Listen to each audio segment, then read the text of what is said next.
안녕하세요. 이유환입니다. 오늘은 명상이란 무엇인가에 대해서 강의해 드리겠습니다. 명상이란 단순히 긴장을 풀고 이완하는 것이 아니라 나 자신에 대해서 알아가는 깊은 연습입니다. 마음의 구조나 감각, 감정, 생각이 어떻게 작동하고 서로 영향을 주는지를 알아차리는 것입니다. 우리가 명상을 하지 않을 때에는 영화관에 앉아서 영화를 보고 있는데 영화 속으로 들어가 버린 것과 같습니다. 슬픈 장면이 나오면 진짜로 슬퍼지고 화나는 장면이 나오면 진짜 그 상황에 있는 것처럼 화가 나는 것입니다. 하지만 명상을 한다는 것은 영화를 보면서 나는 영화관에 앉아 영화를 보고 있구나 하고 깨닫는 것과 같습니다. 화면에 수많은 장면이 펼쳐지지만 나는 그 장면들이 잠깐 나왔다 사라진다는 것을 이미 알고 있습니다. 슬픈 장면도, 화나는 장면도, 기쁜 장면도 결국엔 화면을 벗어나고 나는 여전히 그 자리에 앉아서 고요히 존재합니다. 그러니까 마음속의 감정과 감각과 생각은 영화관의 스크린에 비친 장면입니다. 나는 그 스크린을 바라보는 관객이지 영화 속 인물이 아닌 것입니다. 우리가 처음 명상을 배우면 영화 속에 빠져 있는 자신을 깨닫고 관객의 자리로 물러나는 법을 배웁니다. 화면 속 장면들이 진짜가 아님을 알고 비로소 평화를 느끼는 것이죠. 하지만 우리는 곧 깨닫습니다. 그래도 영화는 계속되고 있네. 나는 왜 이 영화를 보고 있는 것일까? 바로 이 질문이 삶의 의미를 찾는 질문입니다. 여기서 명상은 단순히 고요히 지켜보는 데서 멈추지 않습니다. 고요히 바라보면서 이 영화는 내가 만들어가는 이야기라는 것을 자각합니다. 나는 단순히 관객이 아니라 스크립트를 새로 쓸 수 있는 주체라는 것을 알게 되는 것이죠. 이제 우리는 선택을 할 수 있습니다. 무의식적 패턴에 의해 반복되던 슬픔과 화의 이야기 대신에 우리가 쓸 수 있는 자비와 기쁨의 이야기를 생각해 볼 수 있는 것입니다. 삶의 의미는 바로 그 순간에 내가 나의 영화에 새로운 가치를 부여하는 선택 안에서 생깁니다. 석가모니의 가르침은 정말 진리인데요. 법화경에 보면 석가모니의 이야기도 석가모니에 의해서 만들어진 어떤 드라마라는 것을 알 수가 있습니다. 그러면 석가모니가 만들었던 그 이야기는 그 시대에 어울리는 이야기였고요. 지금 우리 시대에 필요한 수행자의 이야기는 어떤 의미를 가지고 있을까요? 석가모니가 살던 시대와 지금의 시대는 많이 달라졌습니다. 시대적 맥락에서도 많이 다르고요. 개인의 의식도 차이가 많이 납니다. 예전에는 인간의 고통이 주로 개인의 욕망이나 계급 질서, 윤회의 업의 사슬에서 비롯되었지만 현대의 고통은 자본주의의 무한 경쟁, 소비 지향적 문화, 기술과 정보 과잉, 정체성의 혼란과 같은 어떤 사회 구조적 시스템에서 많이 증폭됩니다. 즉 개인의 탐욕과 집착을 버리는 것으로서 그 까르마가 해결되지 않는 것입니다. 그래서 그것을 만들어내는 사회 구조적 시스템까지 비판하고 초월해야 되는 문제가 있습니다. 제가 생각할 때는 이게 굉장히 큰 문제인 것 같고요. 이것 때문에 저는 철학적인 이야기를 많이 해왔습니다. 또 한 가지는 개인의 의식이 현대와 예전의 석가모니 당시와 차이가 많이 난다는 것인데요.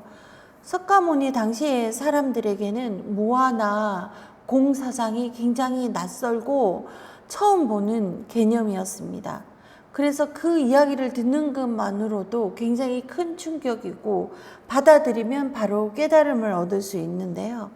현대인들은 이미 심리학이나 철학이나 과학 등의 발달로 이미 무아나 공의 개념을 알고 있습니다. 그래서 이것이 이미 지식으로 머물러 있기 때문에 오히려 체험이 되지 않고 정확한 의미를 모르면서도 알고 있다고 생각하기 쉬운데요. 현대인은 더 많은 정보를 가지고 있지만 그만큼 더 큰 공허함 속에 있다는 점을 자각해야 이러한 이론의 이해를 넘어선 실천을 할 수 있을 것으로 생각됩니다. 오늘도 잠시 알아차림 명상을 해보겠는데요.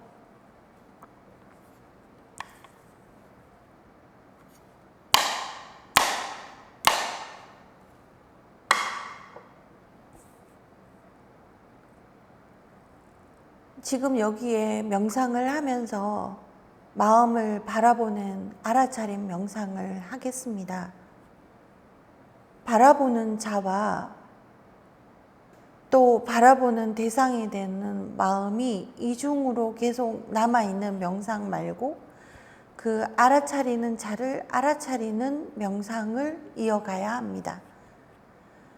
지금 내 마음에 답답함이나 어떤 두려움이나 불안이 있다면 그것을 알아차리고 그것이 내가 아님을 알아차리는 것이 중요합니다.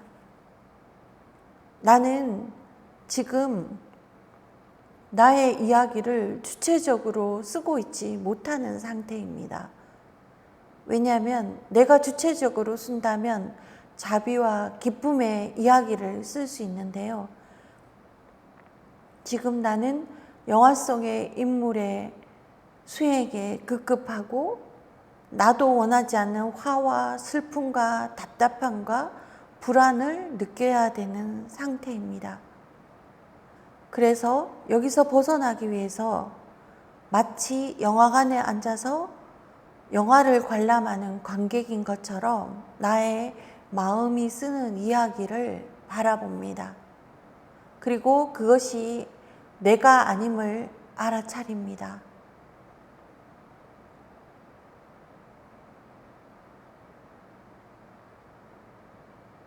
나는 심장이 뛰고 있는 생명이지만 이 심장이 하는 이야기가 전부가 아니라는 사실을 압니다.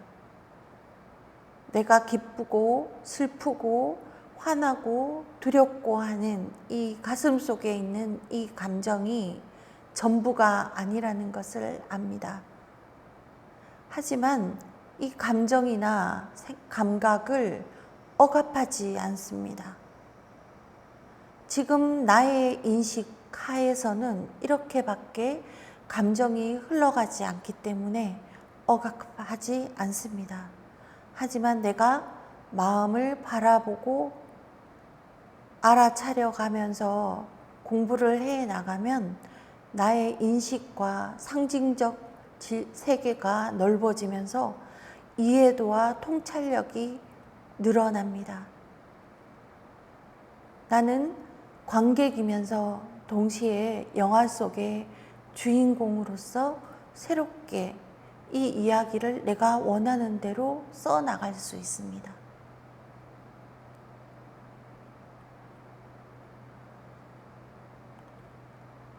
나의 지금 감정이나 생각을 없애려고 하지 않습니다.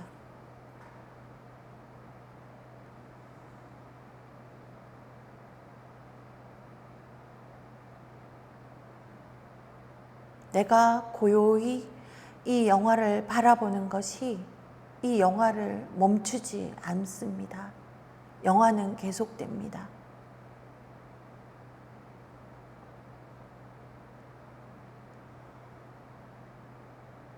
점차로 영화가 훨씬 더 재밌어집니다.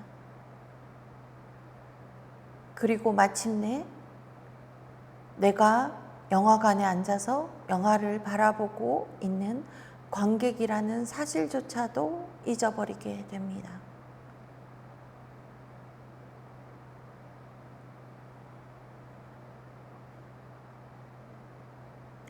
오늘은 여기까지 하겠습니다. 감사합니다.